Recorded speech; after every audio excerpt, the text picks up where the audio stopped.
Hello and welcome to Voicebites from Damn Good Voices. Today I'm joined by actress and voiceover artist Lynsey Murrell. Hey Lynsey. Hello, how are you? I'm very well, thanks. How are you doing? I'm good, I'm doing all right. Good.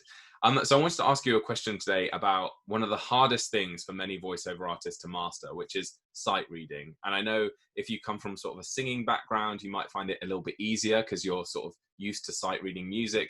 But I know for me, I found sight reading really difficult to get the hang of. Do you have any tips when it comes to sight reading?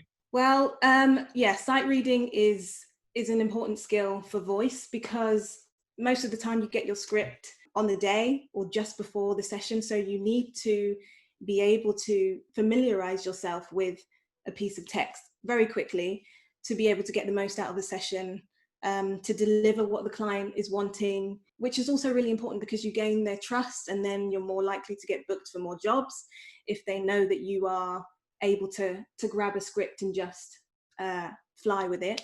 But yeah, it's one that I think can be developed as a skill, and I also think it's one that we already have.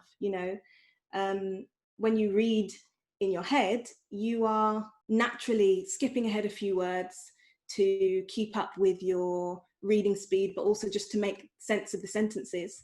And so as a voiceover artist, it's just about transferring that same skill to out loud, which the solution is practice. Get a piece of text, read out loud, record yourself, listen back, hear how you're engaging with the text. And then also whilst you're reading, practice the amount of times that you look up. Try each day maybe to look up just a few more times. And that will build on your confidence in being able to still engage with the text, but not having to keep your eyes stuck to the page. If you're at drama school, that's something that you learn a lot, but I know that not everybody has training.